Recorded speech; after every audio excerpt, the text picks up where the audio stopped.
Hello बच्चों, क्या हाल चाल है भाई। सब बढ़िया, एकदम बढ़िया ही होना चाहिए। तो देखिए, मेंस के एग्जाम्स हो चुके हैं, एडवांस के लिए अपन बिल्कुल फोकस्ड है। तो बताओ, एडवांस की प्रिपरेशन के लिए क्या क्या इंपॉर्टेंट होना चाहिए। पहली चीज, आप मेंस अगर क्लियर कर चुके हैं, बिल्कुल अच्छे से आपने मेंस एग्जाम दिया, मतलब आपके बेसिक्स बहुत क्लियर है। आपके बेसिक्स अगर क्लियर होते हैं तब हम एडवांस की तैयारी कर सकते हैं। अगर बेसिक क्लियर नहीं है ना, तो मैं एडवांस बहुत ज्यादा नहीं सोच पाऊंगा। मैं ये नहीं सोच पाऊंगा कि कॉन्सेप्ट कहां से जनरेट हुआ है और कहां इसका एंड होना है। यहां मैं आपको बताऊंगा पीवाईक्यू सीरीज के थ्रू कि किस तरीके से एडवांस में 5 साल के क्वेश्चन, रिसेंटली 5 साल के क्वेश्चन ले रहा हूं मैं, 18, 19, 20, 21 एंड 22। मतलब इनसे आपको आइडिया हो जाएगा कि किस तरीके से क्वेश्चन पूछे जा रहे हैं और किस बेस पे मुझे कैसे उसे सॉल्व करना है। जहां तक मैंने एनालिसिस किया है तो मैं यही देख पा रहा हूं कि बेसिक कॉन्सेप्ट जैसे जीओसी का पूछ रहा है, आइसोमेरिज्म फुल पूछ रहा है बीच में, चेन रिएक्शन में खासकर ईएआर, ईएसआर, ईएसआर मतलब इलेक्ट्रोफिलिक सब्स्टिट्यूशन रिएक्शन, मतलब इनसे काफी सारे कॉन्सेप्ट ऐड हो रहे हैं। तो चलिए स्टार्ट करते हैं PYQ series for organic chemistry. My name is Subhash Yadav, ठीक है। आप ऑर्गेनिक यहां पर मैं आपको पढ़ाऊंगा। तो लेट्स स्टार्ट करते हैं सीरीज जो कि बिल्कुल आपके रैंक को बूस्ट करने वाली है बेटा। पहला क्वेश्चन करते हैं। पहला क्वेश्चन है जेईई एडवांस 2 2020 का। Consider the following 4 compounds 1, 2, 3 and 4। देखिए जीओसी का क्वेश्चन है। किसका क्वेश्चन है? जीओसी का। तो एक बात समझ में आती है कि अगर मैं जीओसी की बात कर रहा हूं तो जीओसी में एसिडिक स्ट्रेंथ, बेसिक स्ट्रेंथ, इनसे क्वेश्चन आते हैं। खास बात मैं आपको बताऊं तो यहां आपको क्या करना होगा। आप अगर एसिडिक स्ट्रेंथ की बात कर रहे हैं तो एसिडिक में आपको ऑर्थो इफेक्ट क्लियर होना चाहिए, और अगर आप बेसिक की बात कर रहे हैं तो बेसिक स्ट्रेंथ में आपको एसआईपी और एसआईआर क्लियर होना चाहिए, क्योंकि क्वेश्चन यहीं से पूछता है बेटा एडवांस में। मतलब यह है कॉन्सेप्ट कि अगर ये मुझे क्लियर है तो मैं इनसे रिलेटेड क्वेश्चन बहुत आराम से कर सकता हूं। तो देखिए जरा ट्राई करते हैं। आपसे पूछा गया है बेसिक स्ट्रेंथ के बारे में और कुछ काफी सारे ऑप्शंस हैं। क्या मुझे क्लियरली दिख रहा है कि 4 में कहीं ना कहीं बल्कि ग्रुप रिपल्शन से ये रोटेट कर जाएगा? क्या ये है SIR, steric inhibition in resonance? Resonance में रुकावट हो जाती है, क्या ये है एसआईआर? और अगर रेजोनेंस में रुकावट हो गई बेटा तो क्या लोन पेयर लोकलाइज्ड होंगे? और लोन पेयर लोकलाइज्ड होंगे, इट मींस क्या इन सभी में लोन पेयर डीलोकलाइज है? इसमें लोकलाइज है। इसका मतलब 4 की बेसिक स्ट्रेंथ सबसे अच्छी होनी चाहिए कि नहीं होनी चाहिए? तो क्या ये पहला ऑप्शन बिल्कुल गलत हो गया, क्योंकि इसमें सेकंड अच्छा दे रखा है। The magnitude of pKb difference between 1 and 2 is more than that difference between 3 and 4। क्या इनमें जो डिफरेंस है, इसमें डिफरेंस है, इसका डिफरेंस ज्यादा होना चाहिए? बेटा नहीं, क्योंकि मुझे क्लियरली दिख रहा है कि एसआईआर तो बहुत ज्यादा डिफरेंस क्रिएट करेगा। मतलब 3 और 4 में डिफरेंस ज्यादा होना चाहिए था। मतलब ये ऑप्शन भी क्या हो गया? गलत हो गया। जरा सी ऑप्शन को देखें। क्या इसमें दिख रहा है रेजोनेंस इफेक्ट? बिल्कुल, resonance effect in compound 3 more basic than 4। क्या यहां पर भी क्वेश्चन गलत होना चाहिए, क्योंकि क्या 4 की बेसिक स्ट्रेंथ ज्यादा होनी चाहिए? Steric effect makes compound 4 more basic than 3। मतलब ये ऑप्शन बिल्कुल सही लग रहा है और ऑप्शन डी क्या हो जाएगा? बिल्कुल करेक्ट हो जाएगा। तो चलिए आगे की बात करते हैं। नेक्स्ट क्वेश्चन आता है 2020 एडवांस का क्वेश्चन है। यहां पर आपसे आइसोमेरिज्म का क्वेश्चन पूछा गया है। आप याद रखिएगा न्यूमैन और फिशर फॉर्म का कन्वर्जन, इनका कन्वर्जन आपको आना चाहिए कि न्यूमैन और फिशर फॉर्म में कैसे कन्वर्ट करते हैं हम चीजों को। चलिए पहला क्वेश्चन देखें। यहां पर आइसोमेरिज्म का पहला क्वेश्चन आ चुका है। क्या मुझे यहां पर आइडेंटिकल मॉलिक्यूल्स बताने हैं, लेकिन क्या मुझे इसे बनाना होगा? और बेटा बनाने का तरीका बहुत सिंपल था। आपको याद होगा ये फ्रंट कार्बन है, ये बैक कार्बन है, मतलब पहले फ्रंट कार्बन बनाइए और फिर बैक कार्बन बनाइए। अगर मैं इसके फ्रंट कार्बन को बनाऊं तो क्या मुझे दिख रहा है? मैथिल है और एथिल है, देखिए आप। और बैक कार्बन पे मुझे क्लियरली दिख रहा है, बैक कार्बन पे OH है, एथिल है, देखिए OH, मैथिल। क्या है यहां पर? OH है, मैथिल है और मैथिल है। क्या ये क्लियरली दिख रहा है? ध्यान से बेटा, ये फ्रंट कार्बन है और फ्रंट कार्बन पे तीन चीजें दिख रही हैं, मैथिल, मैथिल, एथिल, तो मैंने ये बना दिया Maithil, Maithil, ethyl. Back carbon पे OH, मैथिल और मैथिल, देखिए OH, मैथिल, मैथिल, इसका मतलब मैंने ये बना दिया।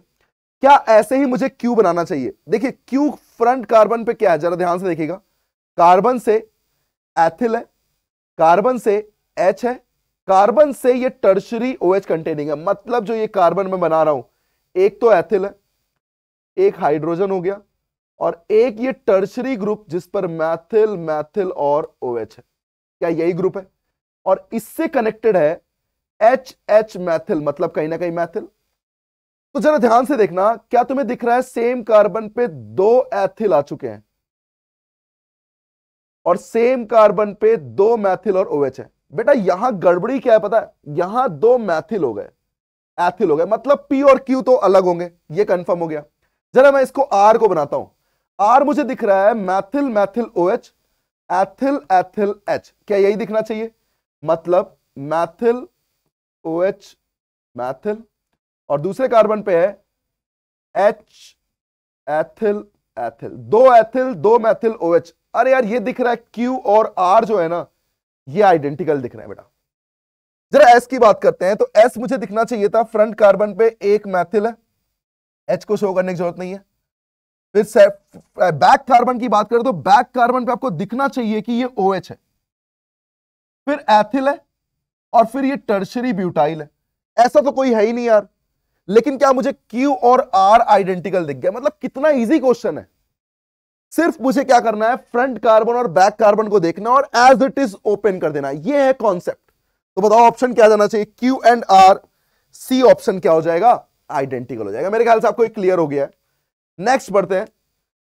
नेक्स्ट क्वेश्चन है अपने पास, आपसे IUPAC का क्वेश्चन पूछा गया। अब IUPAC में क्या पूछा जाएगा? एक तो पूछा जाएगा alkyne, alkene, multiple bond, cyclic, और एक आता है फंक्शनल ग्रुप वाला पार्ट। तो ये दोनों पार्ट आप रिवाइज कर लीजिए, मतलब इनसे ही क्वेश्चन आने वाले। क्या मुझे कह रहा है कि बताइए कि जो IUPAC गिवन है, उस IUPAC के अकॉर्डिंग कौन सा स्ट्रक्चर सही है, यही तो पूछा गया है। तो कभी चेक मत करना कि यार आप ऑप्शन से चेक कर रहे हो और सारे लिख रहे हो, नहीं, आपकी प्रैक्टिस इतनी अच्छी होनी चाहिए भैया, आप एडवांस दे रहे हो, आप इतने फोड़ू लोग हो ना कि आपकी प्रैक्टिस इतनी होनी चाहिए कि यार वो स्ट्रक्चर दे तो IUPAC लिख दूंगा, और अगर नाम दे तो तुरंत स्ट्रक्चर बना दूंगा, देखने की जरूरत नहीं पड़नी चाहिए। चलिए मैं आपको बताता हूं, क्या main functional group oic acid है, क्योंकि लिखा हुआ है, बहुत बड़ा नाम है, और मेन फंक्शनल ग्रुप में क्या है? ओइक है, तो मैं यहां पर क्या लगाना चाहूंगा? कार्बोक्सिलिक। क्या मुझे पता है नंबरिंग यहीं से शुरू होती है, और नाम में आ रहा है हेक्स 3इन 5 ओइक, मतलब 6 कार्बन रहे होंगे। इस कार्बन को इंक्लूड करते हुए 6 कार्बन, दूसरा, तीसरा, चौथा, पांचवा और छठा, 1 2 3 4 5 6 कार्बन लगा दिया आपने, हेक्सेन बना दिया। क्या मुझे पता है नंबरिंग यहीं से शुरू होगी? तो 1 2 3 4 5 6। क्या मुझे दिख रहा है 5 पे आइन है, आइन लगा दिया। क्या 3 पे इन है, इन लगा दिया। जरा यहां देखिएगा, 3 इनाइल या आइनिल, 3 आइनिल, मतलब 3 पे कोई एथ जुड़ा हुआ है जो आइन कंटेनिंग है, यही तो कहना चाह रहा है वो। 2 पे हाइड्रोक्सी है और 4 पे मैथिल है, हो गया कहानी। देखो आप, 3 पे एथ आइनिल, 2 हाइड्रोक्सी, 4 मिथाइल, हेक्स, 3 इन, 5 आइन ओइक एसिड, क्या यही आंसर होना चाहिए? अब आप देख लीजिए कहां पे बना हुआ है। अब चेक करने का तरीका बहुत कंफ्यूजिंग नहीं, कार्बोक्सिलिक के बगल में हाइड्रोक्सी सब में है, लेकिन हाइड्रोक्सी के बगल में इन आना चाहिए, हाइड्रोक्सी के बगल में इन यहां है और यहां है, ठीक है। अब फिर देखा 3 पे एथ इनाइल होना चाहिए और 6 कार्बन आने चाहिए, और ये मिथाइल है, 4 पे इथाइल नहीं है, तो कहानी यहां से फंसती है, ये और ये, क्योंकि 3 पे क्या है? मिथाइल है, इथाइल तो है ही नहीं। अब बात आती है कि यार उन दोनों में देखो तो यार ये जो आइन है 3 पे है, 1 2 3 पे, और ये 4 पे है, इसका मतलब क्या? डी ऑप्शन बिल्कुल सही आना चाहिए था। ऐसे चेक करोगे बेटा, ऐसे आप चेक करोगे, तब जाके आपको प्रॉपर समझ में आएगा कि किस तरीके से कौन सा ऑप्शन आईयूपीएससी में सही होने वाला है। वो क्वेश्चन इजी देगा, लेकिन यार थोड़ा तो पूछेगा ना, वो थोड़ा तो कंफ्यूज करेगा तुम्हें। चलिए नेक्स्ट पढ़ते हैं। 2020 का क्वेश्चन है और ये भी आइसोमेरिज्म का क्वेश्चन है, कन्वर्जन का, इसीलिए मैं कन्वर्जन के क्वेश्चन लेके आया हूं। मैच द फॉलोइंग काफी पसंद करता है मैच द फॉलोइंग है। अब मैं आपको पहली बात यहां पर एक कॉन्सेप्ट बताना चाहता हूं कि जब भी आपको फिशर फॉर्म बनाना हो, क्योंकि वेज ड्रेस में चेक करना बहुत टफ है, आप फिशर फॉर्म में बना लोगे ना, क्योंकि फिशर फॉर्म गिवन है तो मुझे क्या करना चाहिए था, मुझे एक बात समझ में आती है कि अगर फिशर फॉर्म गिवन है तो मुझे फिशर फॉर्म ही जाना चाहिए। अब फिशर फॉर्म बनता कब है? Only in eclipsed form. ये बहुत इंपॉर्टेंट पॉइंट है। फिशर फॉर्म सिर्फ कहां बनता है? इक्लिप्स फॉर्म में। क्या इक्लिप्स में सब सेम साइड होते हैं? यहां तो ऑपोजिट हो गए, तो क्या मुझे किसी एक को घुमा देना चाहिए? और अगर मैं किसी एक को घुमाऊंगा, जरा ध्यान से देखना बेटा, पी को चेंज कर रहा हूं मैं। पी जो है जब मैं घुमाऊंगा तो क्या ये OH डैश में आ जाएगा और ये H वेज में आ जाएगा? और ध्यान से देखो, बगल में भी वेज में H है, डैश में OH है, मतलब क्या मैं कह सकता हूं जब मैं रोटेट कर रहा हूं तो CHO है, सी पे वेज पे H आ जाएगा, डैश पे OH आ जाएगा, रोटेशन कर दिया है। और बगल वाले पे एग्जैक्टली OH इस तरीके से और इस तरीके से, और यहां CH2OH है। यही तो है। अब अगर मैं फिशर बनाऊं तो देखो, वेज और वेज वाले क्या सेम साइड होंगे और डैश डैश वाले सेम साइड होंगे। मान लिया मैंने इसको OH और OH यहां रख दिया, तो HH कहां आएगा? यहां। ये CHO है, ये CH2OH है। क्या ये P का कन्वर्जन है? ठीक उसी तरीके से अगर मैं Q बनाना चाहूं तो क्या ये पहले से इक्लिप्स फॉर्म में, लेकिन H और OH सेम साइड आ रहे हैं। अब इसका मतलब क्या स्ट्रक्चर होना चाहिए था? CHO, CH2OH, HOH, HOH, क्योंकि H और OH कहां है? ऑपोजिट है। देखिए आप, मतलब एक साइड क्या है? HOH, और दूसरे साइड भी क्या आएगा? HOH। यहां जब रोटेट किया था ना तो ये डैश में आया था, ये डैश में आया था, इसलिए मैंने OH को सेम साइड रखा। और यहां जब मैं चेंज करने की जरूरत ही नहीं, क्योंकि इक्लिप्स फॉर्म में, तो क्या ये H और OH सेम साइड आना चाहिए? मतलब देखिए आप, तो क्या आपको Q मिल चुका है? ठीक। R देखिए, R क्या मुझे रोटेट करना होगा? फास्ट कर सकते हैं। क्या ये वेज डैश में चेंज होना चाहिए? दिख रहा है आपको? वेज डैश में चेंज होना चाहिए, मतलब ये OH जाएगा डैश में, ये H जाएगा वेज में। क्या मुझे दिख रहा है? डैश और ये वेज है, मतलब अभी भी एग्जैक्टली R यही बनना चाहिए था, कुछ ऐसा ही मिरर इमेज। मतलब R में भी अगर तुम देखो, अगर रोटेट करोगे ना भाई, तो रोटेट करने पे ऊपर नीचे तो आ गया CH2OH और CHO, ये जाएगा वेज में। देखो ध्यान से देखो, वेज है, किस में चला गया? डैश। डैश और वेज ऑपोजिट होते हैं, मतलब OH और OH कहां होंगे? ऑपोजिट होंगे। क्या ये कहानी आनी चाहिए थी? क्या ये हो गया R? ऐसे ही मैं S बनाऊं तो अब इसमें तो रोटेट करने की जरूरत ही नहीं है, और वेज वेज सामने सामने, मतलब HH सामने होंगे, OH और OH सामने होंगे, CH2OH होंगे और CHO होंगे। ऊपर रख सकते हो, नीचे रख सकते हो, कोई दिक्कत नहीं। अब जरा ध्यान से देखो तो तुम्हें दिख रहा होगा कि यार अगर मैं इसे CHO और उस तरीके से लिखूं तो मुझे क्लियरली दिखना चाहिए था कि ये है CHO और ये है CH2OH। आप लिख सकते हो, कोई दिक्कत नहीं है, लेकिन कहता क्या है तुमसे? रिलेशनशिप बतानी है। क्या मुझे दिखना चाहिए था कि Q और R या P या S में कहीं कोई सिमिट्री नहीं है भाई, कहीं कोई सिमिट्री नहीं है। तो अगर कोई मिरर इमेज मिल गया तो क्या वो इनैंशियोमर होगा? तो बताओ, P और S क्या होने चाहिए थे? इनैंशियोमर। P और S क्या होने चाहिए थे? इनैंशियोमर। लेकिन क्या मुझे कंपैरिजन इससे करना है? ध्यान से देखो, और P, S और ये गिवन कंपाउंड कहीं ना कहीं इनैंशियोमर होना चाहिए कि नहीं होना चाहिए? तो P का आंसर क्या आना चाहिए था? इनैंशियोमर। सही है। अच्छा, जब इसकी बात करूं Q और R की, क्या ये इससे डिफरेंट लग रहे हैं? देखिए ध्यान से देखिए बेटा, ध्यान से देखिएगा, HOH सेम साइड, इसका मतलब कहीं ना कहीं अगर आप ध्यान से देखो, ये बेटा थोड़ा सा यहां पे ऐसे ही है, H और OH ऐसे। तो अगर आप ध्यान से देखो तो OH और H opposite, non mirror image है, और नॉन मिरर इमेज क्या होते हैं? डाइस्टीरियोमर। इसका मतलब Q क्या होना चाहिए था? डाइस्टीरियोमर। R क्या होना चाहिए था? डाइस्टीरियोमर। और S क्या होना चाहिए था? फिर से इनैंशियोमर। इसका मतलब यहां पर आप आंसर देख सकते हैं, एस का क्या आएगा 3, पी का क्या आएगा 3, और अगर ऑप्शन में जाएं एस का 3 है और पी का भी 3 है, ऐसा आंसर सिर्फ और सिर्फ कहां मिल रहा है बेटा, ध्यान से देखिए, क्योंकि अगर मैं इसको सामने बनाऊं तो ये कहीं ना कहीं अगर इनअंशो बने तो इससे क्या होने चाहिए थे, identical, and the answer is goes to, answer is P, क्योंकि मुझे क्लियरली दिख रहा है कि आर क्या है, डाइस्ट्रीमर, और ये क्या है, इनअंशोमर। तो इस तरीके से मैं यहां सॉल्व कर सकता हूं, और सॉल्व करने पर जो आंसर आएगा वो क्या आ जाएगा, आंसर इज डी। चलिए आगे बढ़ते हैं। मतलब आपको कन्वर्जन करना आ गया है कि आप कन्वर्ट कैसे करते हैं। अब इसमें क्या पूछा है, एसिडिक स्ट्रेंथ। क्या एसिडिक स्ट्रेंथ में एक खास बात है कि मुझे एसिडिक एच को रिमूव करना होता है, नेगेटिव लगाना होता है। एसिडिक एच को रिमूव किया, नेगेटिव लगा दिया, और ध्यान से देखिए कि आपको दिखना चाहिए था बेटा फोर्थ में एरोमेटिसिटी है। क्या फोर्थ सबसे तगड़ा होगा, क्योंकि नेगेटिव की वजह से एरोमेटिक हो रहा है। इंपॉर्टेंस समझो उस नेगेटिव की, इस रीजन से। वरना आपको ऐसा लग रहा हो सर 1 क्यों नहीं किया, तो भाई 1 इसलिए नहीं किया क्योंकि नेगेटिव नहीं भी था तो भी एरोमेटिक था, लेकिन 4 में नेगेटिव की वजह से क्या हो गया है, एरोमेटिक।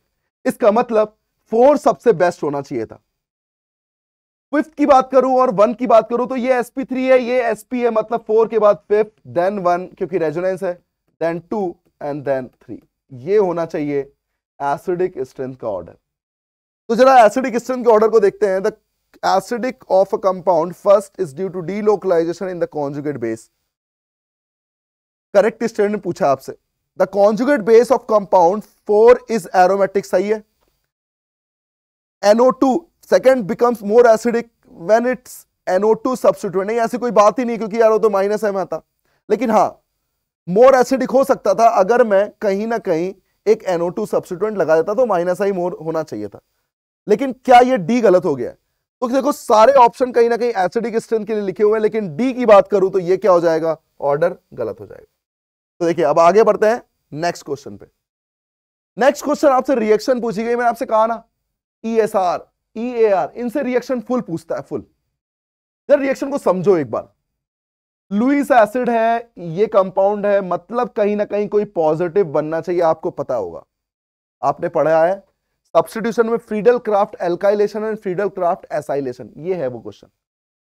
क्या मुझे पता है कि यहां से बॉन्ड ब्रेक होते थे और पॉजिटिव लगता था, और रिंग इसे सब्स्टिट्यूट करेगी, मतलब अल्फा ज्यादा है यहां पे, यहां अल्फा कम है, यहां बिल्कुल नहीं है, मतलब इसके रिस्पेक्ट में ऑर्थो पे आना चाहिए था। यही तो कहानी आनी चाहिए थी, मतलब 5 मेंबर्ड के रिस्पेक्ट में ऑर्थो पे अटैक होना चाहिए था, और ऑर्थो से कंपाउंड जुड़ जाना चाहिए था। और लास्ट में क्या है भाई, हाइड्रोलिसिस टाइप की चीजें हुई है, मतलब कहीं ना कहीं यहां एच आएगा।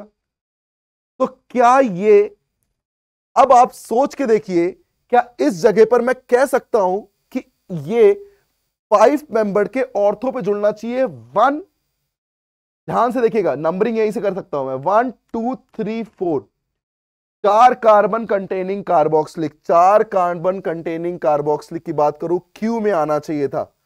और क्या क्यू ये आपको दिख रहा है, देखिए 4 कार्बन कंटेनिंग कार्बोक्सिलिक, क्या क्यू बिल्कुल सही जा रहा है? ठीक है भाई, क्योंकि देखिए आपने बिल्कुल सही जोड़ दिया है। अच्छा, क्यू को रिड्यूस किया गया है जिंक अमलगम और H3PO4 के साथ। क्या ये क्लीमेंशन रिडक्शन है? और क्लीमेंशन रिडक्शन क्या करता है, कीटोन को CH2 में रिड्यूस करता है, तो ये CH2 बन जाना चाहिए था।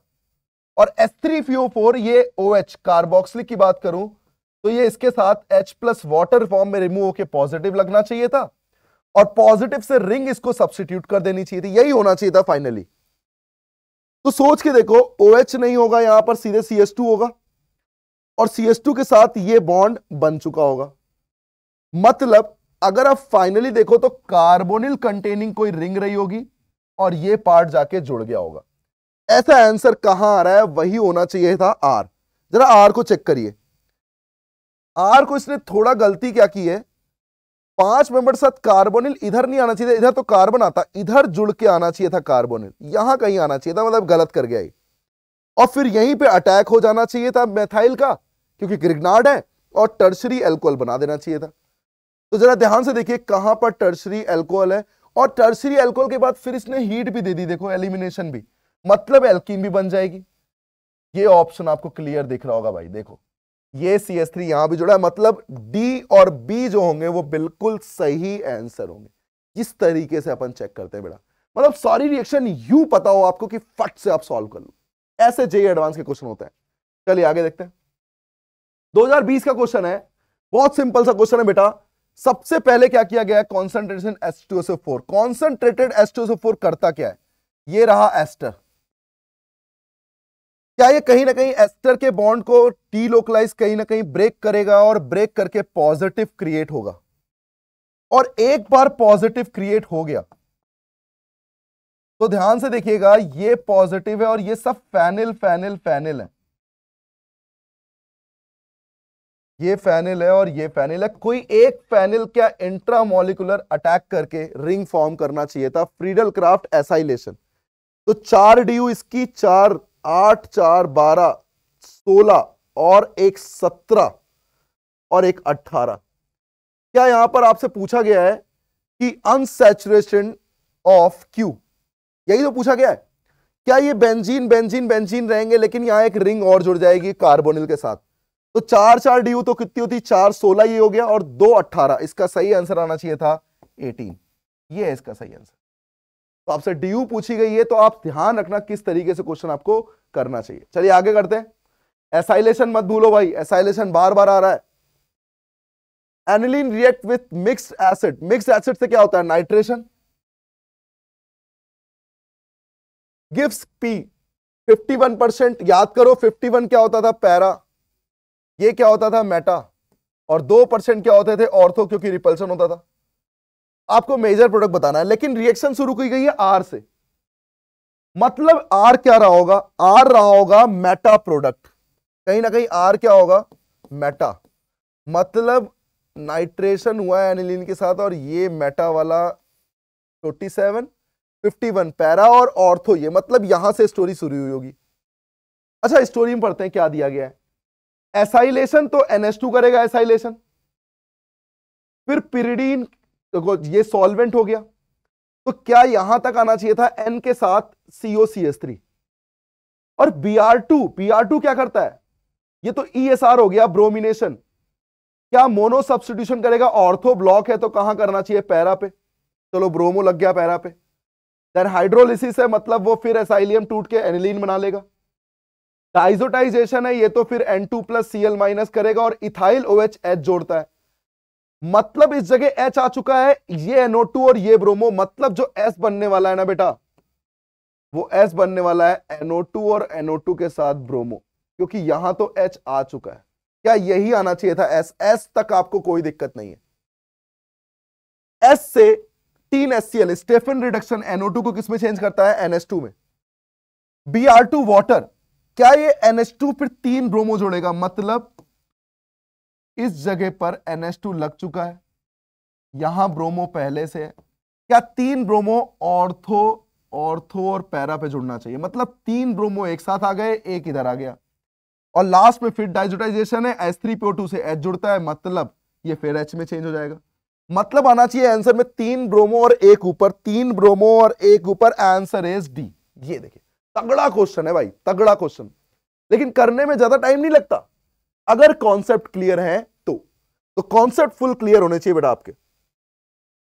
The Fischer production of D glucose, इसने बोला नहीं है आपसे कि डी ग्लूकोज में फिर the correct structure of beta glucopyranose. अरे यार बीटा डी भी हो सकता है, बीटा एल भी हो सकता है, तो कुछ भी हो सकता है। अच्छा आपको याद आ रहा होगा न्यूक्लियोफिलिक अटैक करते थे, OH फॉर्म होता था, और राइट साइड है, याद करिए बेटा, राइट साइड है तो उसको अल्फा बोलते थे, डाउन रखते थे, और लेफ्ट साइड है तो उसको बीटा बोलते थे, अप रखते थे, क्योंकि जो लेफ्ट होता है वो अप, जो राइट होता है वो डाउन। तो पहले ये देखो कि बीच में तो कोई चेंज नहीं आएगा, और बीच में कोई चेंज नहीं आएगा तो एक चीज बताओ, अगर मैं सिर्फ बीटा देखता तो बीटा का मतलब होता है OH कहीं ना कहीं लेफ्ट में होगा, लेफ्ट का मतलब ऊपर होगा, तो ऊपर में तो ये 3 आ रहा है, लेकिन क्या उसने बोला है कि बीटा डी है या बीटा एल है, क्योंकि डी से शुरू कर रहे हो आप, तो बीटा डी भी बन सकता है, बीटा एल भी बन सकता है, और दोनों एक दूसरे के मिरर इमेज होंगे।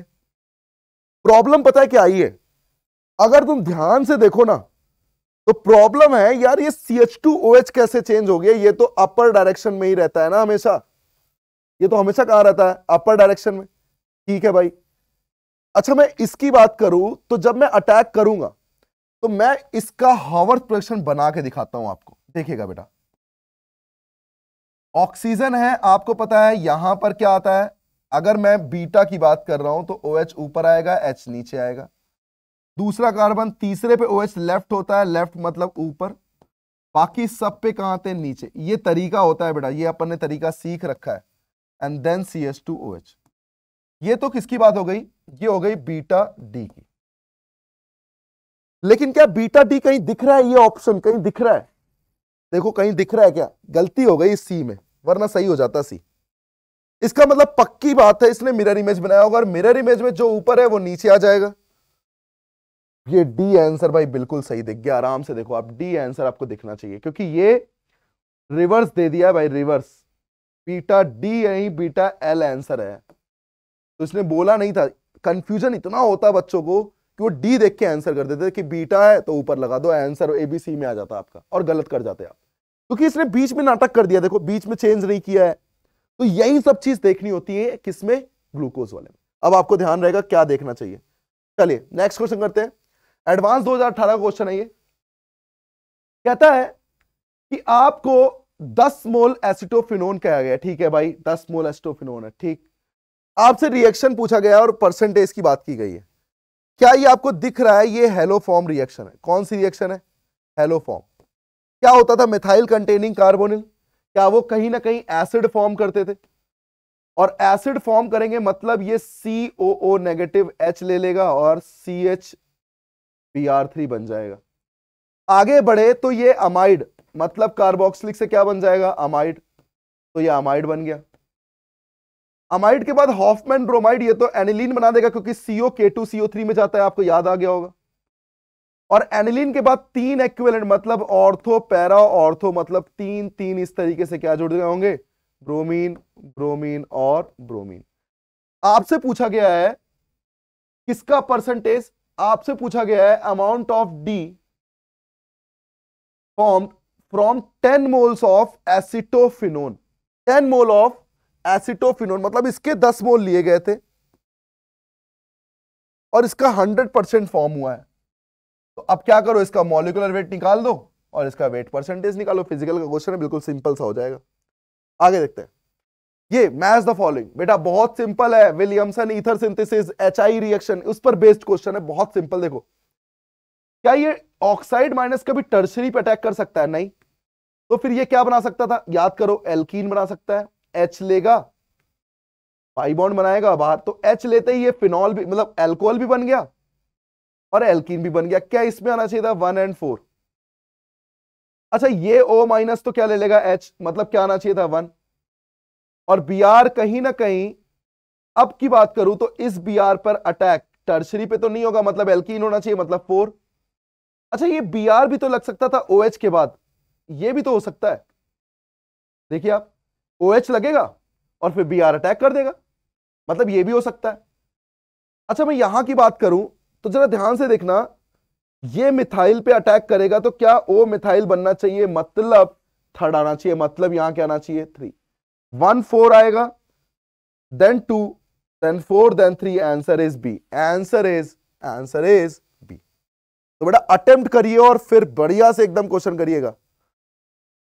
नेक्स्ट क्वेश्चन है, आपसे पूछा गया है ऑर्थोजाइलिन। जाइलिन क्या होता है? याद करो, 2 मैथिल, बेंजीन पे 2 मैथिल होते हैं, जाइलिन। ऑर्थो पे लगे हो ऑर्थो, मेटा पे लगे हो तो मेटा, और पैरा पे लगे हो तो पैरा। जरा 4 रिएक्शन देखो किस तरीके से पूछी गई है। करते हैं इसको। डाइसोटाइजेशन, N2 CN अटैक करेगा, CN लग जाएगा। डाइबल H CN का CHO होता है, याद करो। और ये है वुल किस्नर रिडक्शन, जो CHO को किसमें कर देगा? CH2। मतलब पूरी तरीके से यहां मैथिल और यहां मैथिल आ गया ना यार, बिल्कुल सिंपल है। सी की बात करें जरा, ये तो लगाएगा पहले OH बेकार वाली जगह पे, फिर ये Br लगेगा, फिर ये जिंक। यार ये तो फिर जाइलिन नहीं हुआ, एथिल आना चाहिए यहां पे। जाइलिन में तो मैथिल आता है, मतलब ये गलत हो गया। जरा बी को देखें, ग्रिग्नार्ड फॉर्म करेगा CO2 के साथ अटैक कार्बोक्सिलिक, मतलब ये नेगेटिव बनेगा और CO2 पे अटैक कार्बोक्सिलिक।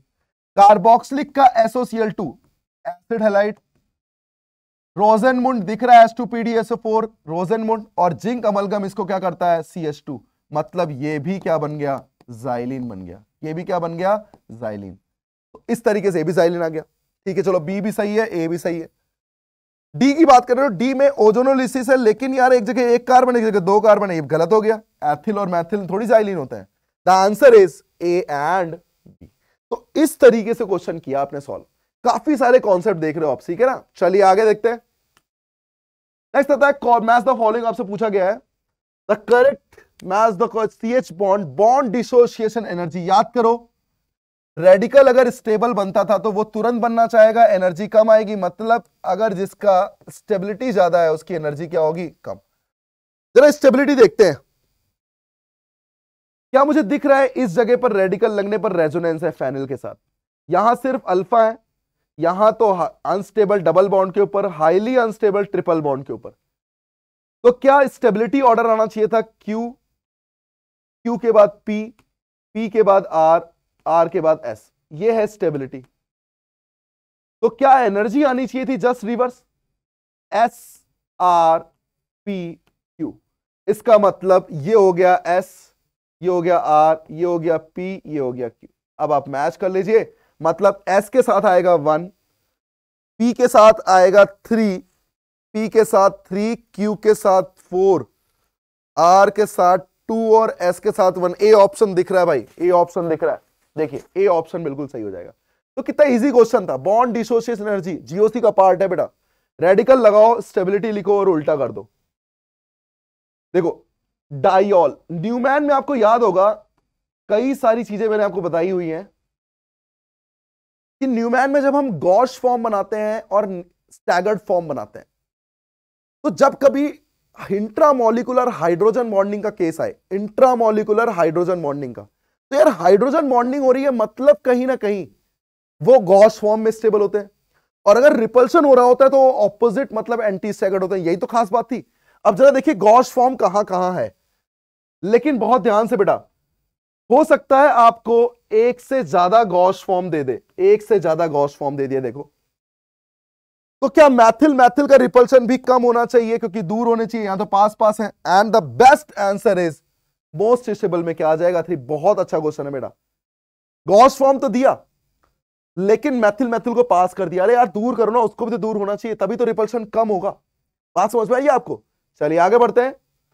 नेक्स्ट है the maximum number of possible isomers may be formed on monobromination of 1 methyl cyclohexane. क्या मिथाइल साइक्लोहेक्सेन यही होगा? और अगर मैं Br2 के साथ H म्यू ले रहा हूं, ये तो NBS हो गई भाई, एलाइलिक रेडिकल। याद करो क्या करते थे, याद करिए क्या करते थे।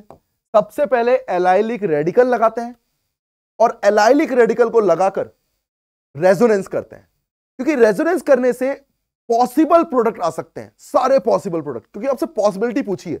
बहुत अच्छा क्वेश्चन है बेटा, देखिएगा जरा। अगर मैं यहां पर एलाइलिक की बात करूं, एक ये है, एक ये है और एक ये है। अगर मैं रेजोनेंस करूंगा तभी पॉसिबल प्रोडक्ट आ सकते हैं। रेजोनेंस करके क्या हो गया, यहां आ गया। रेजोनेंस करके बात करूं तो कहां आ गया है, यहां आ गया है। रेजोनेंस करके देखूं तो कहां आ चुका है, यहां आ चुका है। क्या ये दोनों एग्जैक्टली सेम दिख रहे हैं? इनकी बात करूं तो bromine bromine bromine and bromine, और यहां क्या लग जाएगा, ब्रोमीन। कोई कायरल सेंटर दिख रहा है क्या आपको? नहीं, एक आएगा। कोई कायरल सेंटर दिख रहा है? बिल्कुल दिख रहा है, 2 लिख दीजिए। कायरल सेंटर दिख रहा है? बिल्कुल बेटा 2 लिख दीजिए। कायरल सेंटर दिख रहा है? बिल्कुल बेटा, क्या लिखने हैं, 2। कोई भी कायरल सेंटर? हाँ बेटा 2। ये तो सेम हो गए। तो बताओ कितना आंसर आना चाहिए था? 2 to 4 to 6 to 8 and 1। Answer is 9। अगर मैं बात करूं इसकी, तो यहां आपको दिखना चाहिए बेटा कि और कोई आइसोमर्स बन नहीं सकते, जीआई नहीं बन सकता, ओआई नहीं बन सकता। तो इस तरीके से क्वेश्चन को सॉल्व कर लेंगे। तो मैंने आपको बताया ना, आपको करना क्या है, आपको सिंपल है, रेडिकल लगाओ, रेजोनेंस करना मत भूलना। रेजोनेंस भूल गए ना तो पॉसिबल प्रोडक्ट भूल जाओ बेटा, गलत कर दोगे। In the reaction given below total number of atoms having sp2 hybridisation in the major product.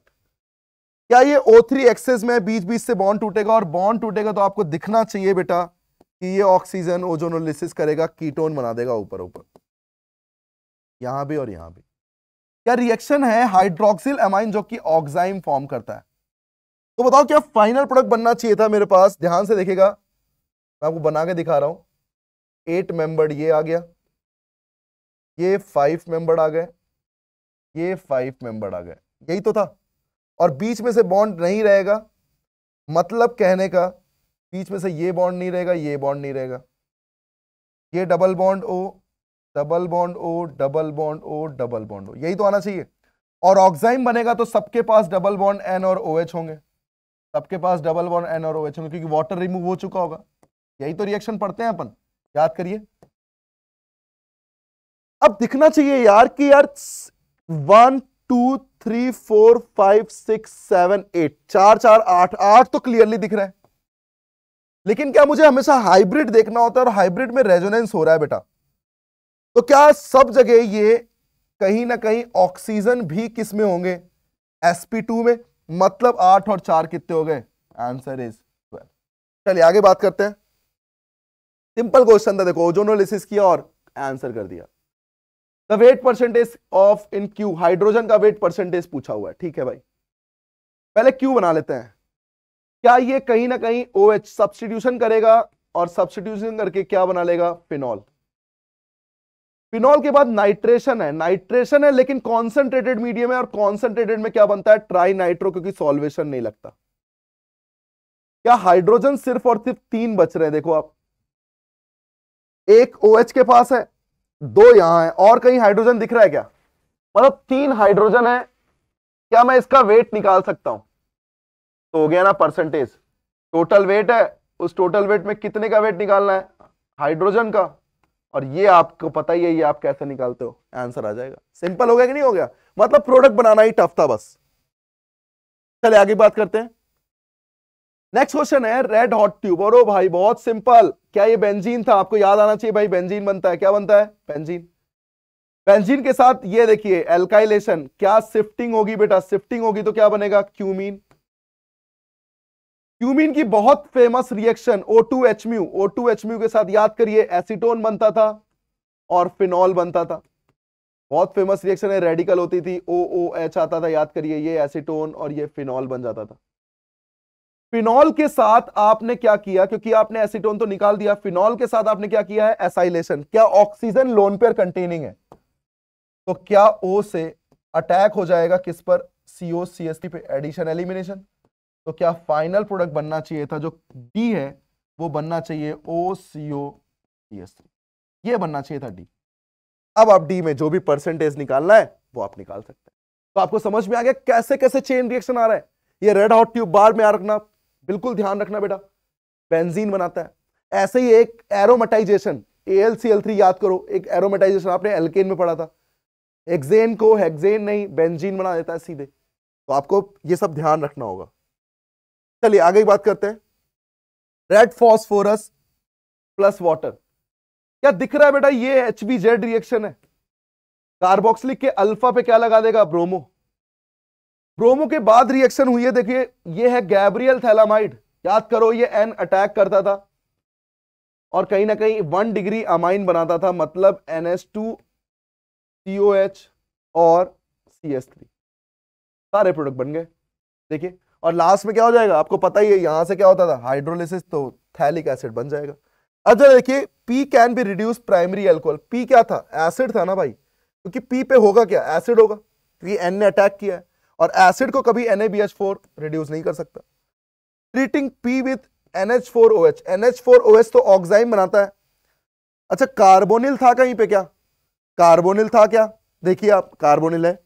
Treating with Q solution NaNO2HCl gives N2, बेटा यहां पर अगर मैं NaNO2 करूं तो बिल्कुल N2 गैस रिलीज होगी, और P is more acidic then CH3CH2OH, P is more acidic then CH3CH2OH, बिल्कुल बेटा, क्योंकि Br लगा तो कुछ ना कुछ विड्रॉ करेगा। तो बताइए क्या यहां पर आना चाहिए था, आंसर आना चाहिए था यहां पर B, C एंड D।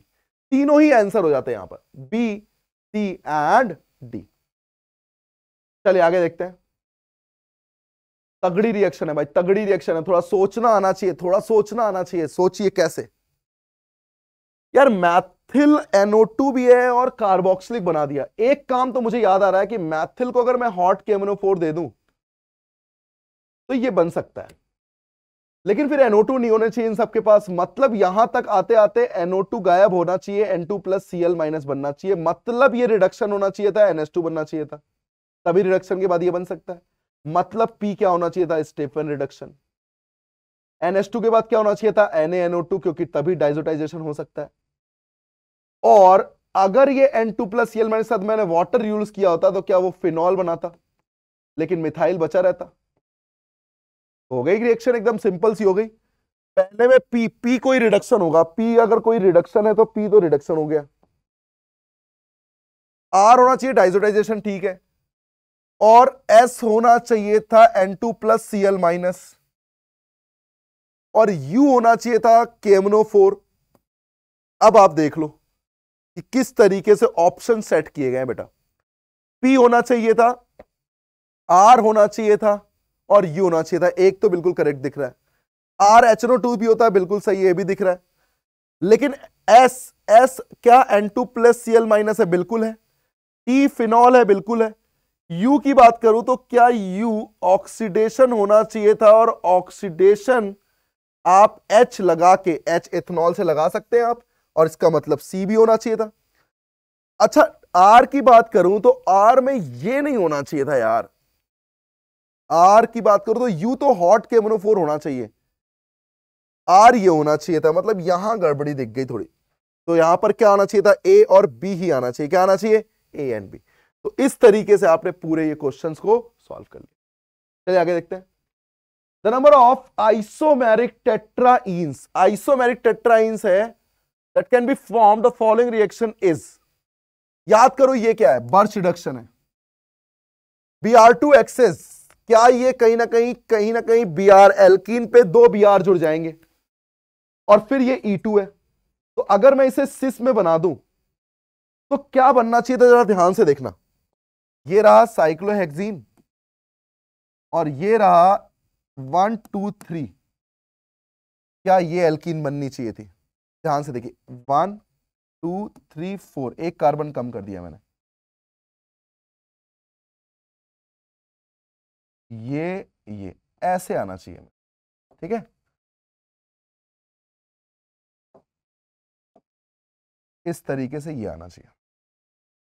अब क्या बोला गया है, Br2 एक्सेस में है।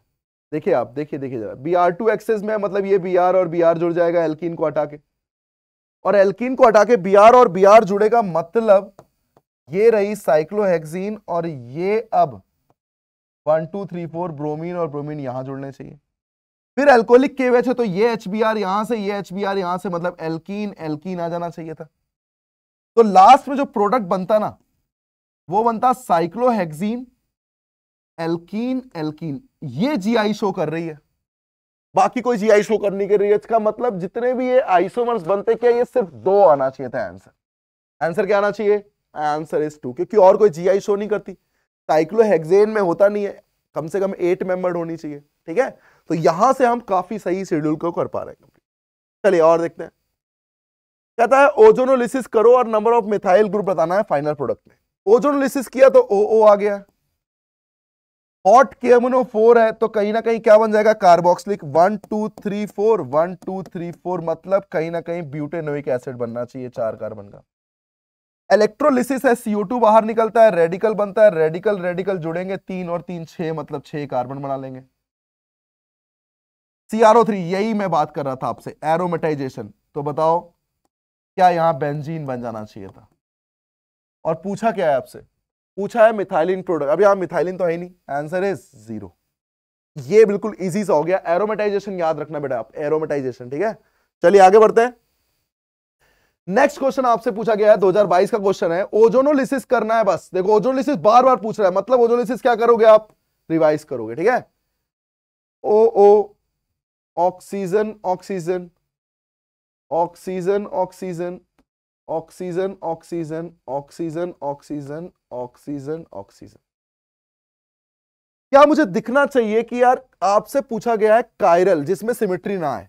जरा इस वाले को देखो, ये तो वैसे कोई कायरल नहीं दे रहा है।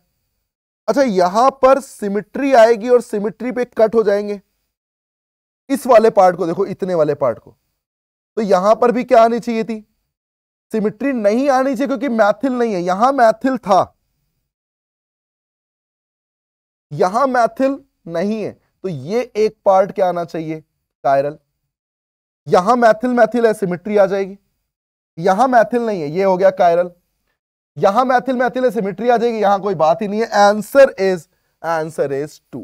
ये देखिए, कुछ भी नहीं किया बेटा, ओजोनोलिसिस करो, अलग अलग कर लो। और मैंने अलग करते हुए कुछ बातों का ध्यान रखा, और बातें क्या थी, वो बातें ये थी कि अगर वो मैथिल मैथिल है तो सोच के देखो, मैथिल मैथिल में तो रिपल्शन करेगा ही, वहां पे सिमेट्री तो आएगी आएगी। OH वेज में, डैश में हाफ हाफ कटेंगे, मैथिल आ गया। एक साइड मैथिल है, एक साइड नहीं है, तभी तो कायरल हुआ, तभी तो कायरल गिना है, तभी तो कायरल हुआ है, तभी तो गिना है। ये है तरीका, ठीक है, तो गिन लेंगे आप। चलिए आगे बढ़ते हैं। नेक्स्ट है, consider the following sequence, the correct statement are. ये देखिए फिर से वही आ गया भाई, वैसा ही। क्या ये कहीं ना कहीं लुईस एसिड एसाइलेशन है? एसाइलेशन के बाद जब जुड़ने वाला है 1 2 3 4, तो ये बेंजीन हो गया, इससे जुड़ जाएगा, और कार्बन थे 4, 1 2 3 4, ये COOH। जिंक अमलगम क्या करता है, CH2 में चेंज कर देगा। SOCl2 क्या करता है, Cl में चेंज कर देगा। AlCl3 फिर Cl से बेटा एसाइलेशन मतलब बेंजीन से जुड़ जाएगा। 1 2 3 4 5 6 मेंबर ड्रिंक बन जाएगी, और 6 मेंबर ड्रिंक के बाद फिर ये कीटोन है, फिर रिड्यूस हो जाएगा, और हाइड्रोकार्बन आना चाहिए था, एक बेंजीन एक साइक्लोहेक्सेन। बहुत सिंपल सा है बेटा, बहुत सिंपल सा। और बेंजीन के साथ Br2 वाटर तो रिएक्शन करती नहीं है, देखिए आप। तो किस तरीके से S से रिएक्शन हो रही है कि नहीं हो रही है, तो क्या P और Q, कंपाउंड P और Q कार्बोक्सिलिक है, P भी कार्बोक्सिलिक था, Q भी कार्बोक्सिलिक था, क्योंकि उसने CH2 ही चेंज किया था। मतलब A बिल्कुल सही है, A क्या है, बिल्कुल सही है। S decolourise with bromine water. बेटा S में तो कार्बोनिल लगा था ना, तभी तो जिंक अमलगम आया था भाई, यही तो बना था, तभी तो वहां पर रिड्यूस होकर ये बना है। अटैक किया, कार्बोनिल बच जाएगा। मतलब कार्बोनिल तो डीएक्टिवेट करता है, डीएक्टिवेट कभी जोड़ते नहीं है, मतलब Br2 ये नहीं होना चाहिए था। Compound P and S react with hydroxyl amine. P और S में कार्बोनिल होना चाहिए, S में कार्बोनिल है, P में भी कार्बोनिल, मतलब ये बिल्कुल सही हो गया। R react with dialkyl cadmium and tertiary alcohol. अगर मैं डाई एल्काइल, R कहां है, R ये है, क्या ये Cl बचा था यहां पर, और इस CH2 चेंज हो, R तो ये बना था ना एग्जैक्टली। अगर मैं बनाऊं R को, तो 1 2 3 4 COCl। यार COCl के साथ कब से डाई एल्काइल कैडमियम यहां पर आएगा, तो क्या बनाएगा, हटा के CHO कीटोन बना देगा, अल्कोहल तो नहीं बनाएगा। Answer is A and.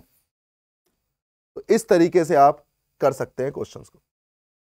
आगे देखिएगा, आपसे पूछा गया है एसिडिक स्ट्रेंथ, आपसे पूछा गया है एसिडिक स्ट्रेंथ। एसिडिक स्ट्रेंथ की अगर बात करूं तो क्या मुझे दिखना चाहिए कि यार सबसे तगड़ा होता है फॉर्मिक। याद रखियो, ये ऑर्डर आप बिल्कुल याद रखना। सबसे तगड़ा होता है फॉर्मिक, कोई डोनेशन नहीं, कोई कुछ नहीं। फिर होता है बेंजोइक, और फिर होता है कहीं ना कहीं एल्केन कंटेनिंग कार्बोक्सिलिक। तो क्या यहां H की जगह अगर हाईली विड्रॉइंग आ जाए, तो क्या विड्रॉइंग, क्योंकि नेचर में कार्बोक्सिलिक तो अपने में ही रेजोनेंस करता है, किसी और में इन्वॉल्व नहीं होता। कौन ज्यादा खींचेगा, टर्मिनल मतलब कहीं ना कहीं इंडक्टिव, तो कहीं ना कहीं फर्स्ट में तो एल्काइन है, ज्यादा खींचना चाहिए, देन एल्कीन है, और यहां तो रेजोनेंस फैक्टर भी लगेगा, डोनेशन भी लगेगा। तो 1 2 3 4 एसिडिक स्ट्रेंथ होना चाहिए था। 1 2 3 4, द आंसर इज 3। इस तरीके से अपन ये क्वेश्चन भी सॉल्व कर लेते हैं। तो नेक्स्ट क्वेश्चन देखते हैं। नेक्स्ट है अपने पास, choose the correct options of the following series. अब इसमें आपको ऑप्शंस देखने हैं, लेकिन आपको ध्यान से करना है रिएक्शंस को बेटा। सबसे पहली रिएक्शन है ग्रिग्नार्ड। सबसे पहली क्या है, ग्रिग्नार्ड है, दिख रहा है आपको।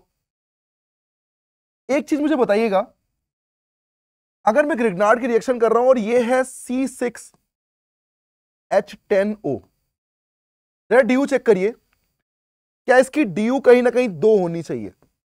और ये ऑप्शन सारे साइक्लोहेक्सेन वाले हैं, मतलब कहीं ना कहीं ये साइक्लोहेक्सेनोन होना चाहिए था, तभी तो पॉसिबिलिटी थी।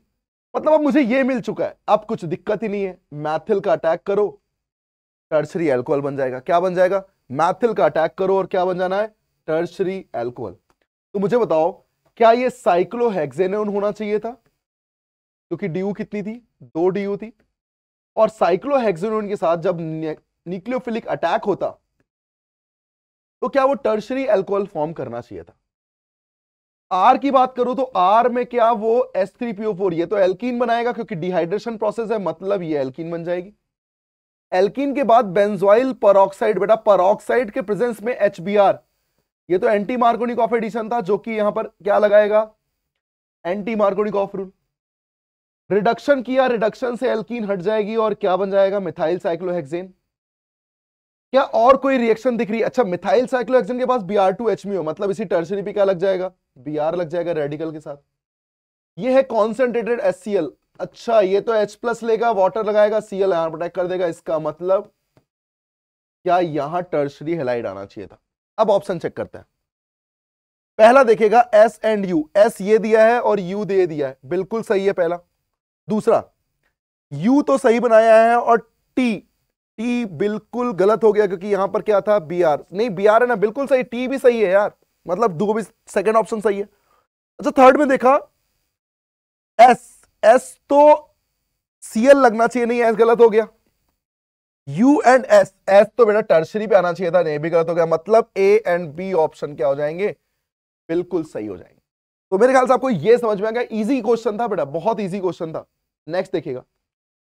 नेक्स्ट से बात है स्कीम 1 एंड 2 डिस्क्राइब्ड। आपको काफी सारी रिएक्शंस करनी है लेकिन बहुत सिंपल है।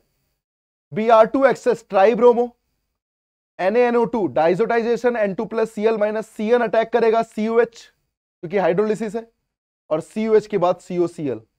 इसका मतलब क्या मुझे पता है कि सबसे पहले क्या लगेगा? NH2 के साथ 3 ब्रोमो। और क्या मुझे दिख रहा है? डाइजोटाइजेशन, Cn का हाइड्रोलिसिस, COH, और COH के बाद COCl। क्या यही लगना चाहिए था? COCl। इसका मतलब क्या यहां फाइनली क्या लग जाता? COCl। ब्रोमो ब्रोमो ब्रोमो और ये बेंजीन। ये तो हो गया आपके पास Q आपके पास मिल चुका है, ठीक है। जरा R से S बनाते हैं। ओलियम, याद करिए सल्फोनेशन है, SO3H लग जाएगा। SO3H के बाद NaOH है, डीसल्फोनेशन है, और डीसल्फोनेशन है मतलब OH लग जाएगा। उसके बाद Br2CS2 नॉन पोलर सॉल्वेंट है, यहां एक ही ब्रोमो आता था, तो याद करिए OH के साथ या तो ऑर्थो या तो पैरा, कोई भी एक लगा सकते हैं आप। अब आती है, ये बन गया S, और S की रिएक्शन बेस के साथ की जा रही है और प्लस Q है। अच्छा, बेस के साथ करेगा तो O नेगेटिव बनाएगा, और O नेगेटिव का एडिशन एलिमिनेशन। सिंपल हो गया यार ये तो। मतलब फाइनल जो T बनने वाला है ना, उस पे या तो इधर ब्रोमो रहेगा, और ऑक्सीजन ने अटैक किया था COCl पे, तो CO आ गया और 3 ब्रोमो ऐड हो जाएंगे, मतलब 1 ये सब जगह क्या रहेंगे? Bromo bromo bromo. And that is your answer. देखिए सिंपल सा हो गया। अब T आप बता सकते हैं, T के बारे में पूछा क्या है देख लीजिएगा। नेक्स्ट देखते हैं। नेक्स्ट क्वेश्चन है, कहता क्या है? एरोमेटिक। ये आपसे कहीं ना कहीं खूब पूछता है बेटा एरोमेटिक के बारे में। ये है क्या? Alcoholic KOH, NaNH2। अच्छा, ये तो HBr, और यहां से H और यहां से Br, मतलब क्या ये एल्काइन बनेगा? और रेड हॉट ट्यूब आबिरन की, इसका मतलब 3 मोल क्या करते थे आप? डाइमराइज करते थे, याद करिए। और डाइमराइज करके क्या ये ऑल्टरनेट 1 2 ऑल्टरनेट पे है ना, तो बेंजीन तो बनता ही था, लेकिन क्या ऑल्टरनेट पे आ जाएगा? मैसेटिलीन बनता है, क्या बनेगा? मैसेटिलीन। और ये है क्या? एरोमेटिक। आपसे पूछा गया है कौन सा compound aromatic as a major product किया हुआ? क्या ये बेस और बेस एसिडिक एसिड लेगा, और ये भाई साहब बहुत फेमस है GOC का, नेगेटिव, एरोमेटिक बन जाएगा। Cl2, याद करो ये एडिशन रिएक्शन थी 666, याद है क्या आपको? 666, ध्यान दीजिए बेटा।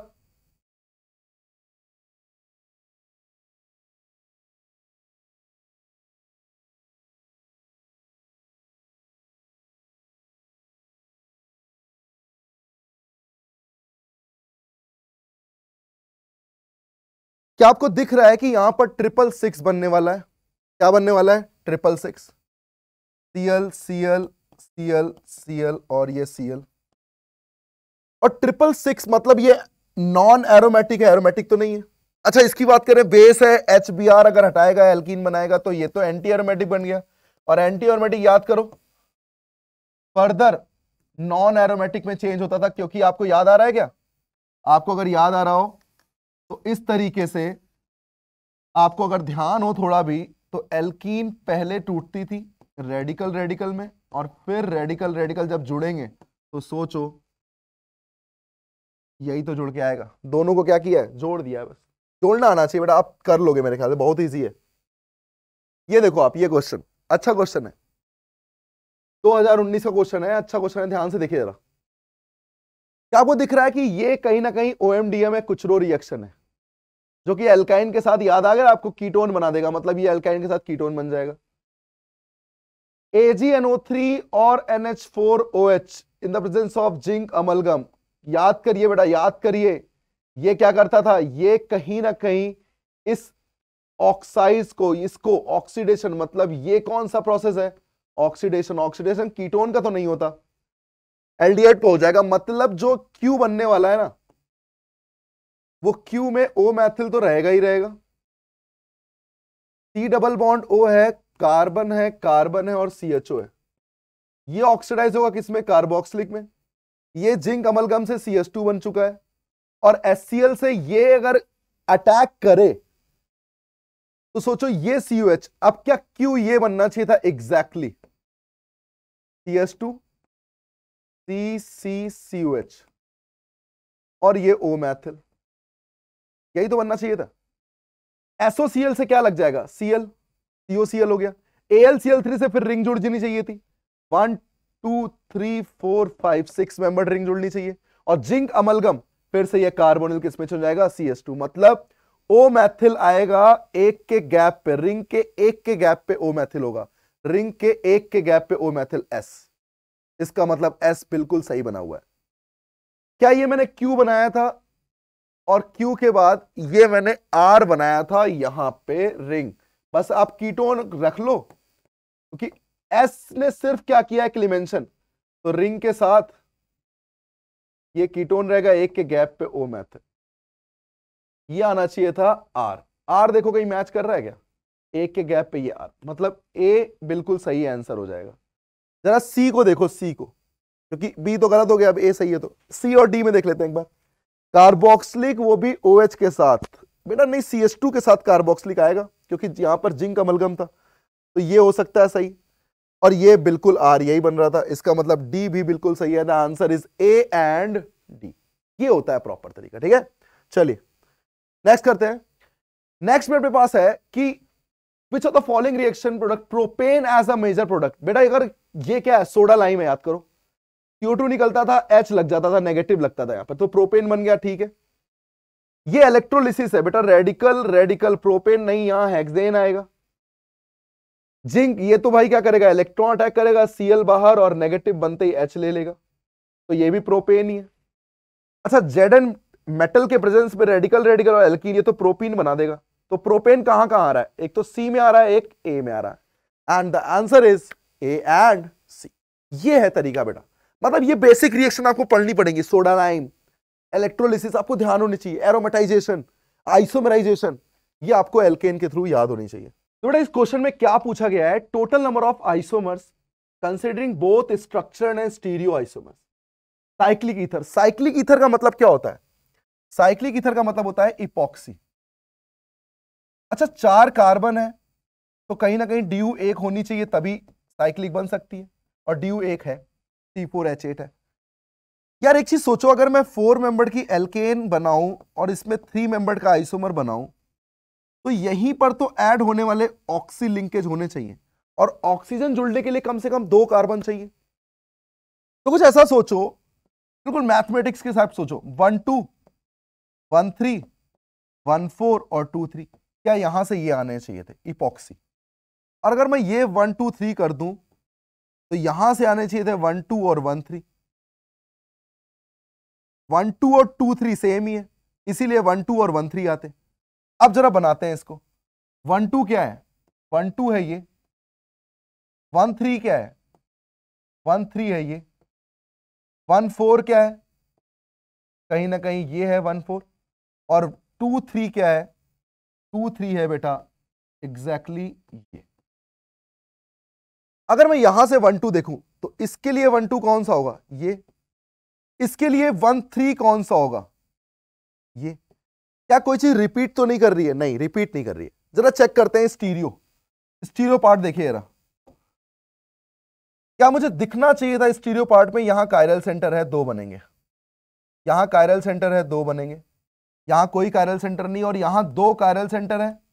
याद करो बेटा, याद करो। वेज वेज सिमेट्री आ जाएगी, वेज डैश में सिमेट्री नहीं आएगी। सिमेट्री आ गई तो 1 गिनते हैं, सिमेट्री नहीं आती तो इसका मिरर इमेज भी आता है। मतलब यहां से टोटल कितने आते हैं? 3। इसीलिए मैं क्या कर रहा हूं, यहां पर कितने काउंट कर रहा हूं? 3। यहां देखिएगा कायरल सेंटर नहीं है, यहां पर कायरल सेंटर नहीं है, ये 1 और ये भी कितने हो गए? 1। आंसर देखिए 5 3 8 2 10। आंसर आएगा 10 आइसोमर। ये आपका सही आंसर है इंक्लूडिंग स्टीरियो। तो ऐसे क्वेश्चन बहुत इजी होते हैं बेटा, बस बनाने का टेक्निक आपको पता होना चाहिए। और ये आप स्ट्रक्चरल आइसोमर्स में देख सकते हो, आइसोमेरिज्म का लेक्चर आप देख सकते हो, उसमें ये प्रॉपर वे मैंने सिखा रखा है। ठीक है, आप यूट्यूब पे देख सकते हो आराम से। चलिए आगे देखते हैं। नेक्स्ट आता है अपने पास total number of hydroxyl group. ऐसे क्वेश्चन खूब पूछा है। तो पहले ये देखो हाइड्रोक्सिल ग्रुप है, पहले रिएक्शन है कौन सी? Lindlar catalyst. क्या ये लिंडलार कैटलिस्ट सिस में चेंज करती है और एल्कीन बना देगी? फिर है डाइल्यूट KMnO4, ये तो बेयर्स रिएजेंट है।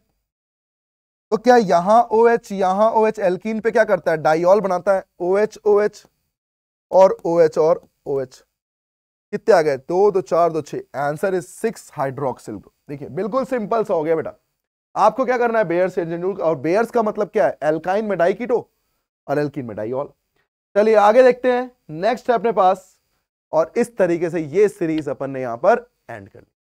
तो जेईई एडवांस में कॉन्सेप्ट बेस्ड क्वेश्चन बहुत सारे आते हैं। आप रिएक्शंस को बहुत थोड़ा ध्यान रखो, कुछ ऐसे हिट एंड ट्रायल करो, तब आपको क्लियर वे में समझ में आ जाएगा। ठीक है, चलिए मिलते हैं बेटा, खुश रहिए, एंजॉय करते रहिए और मिलते हैं इसी तरह। Thanks for watching me, thank you.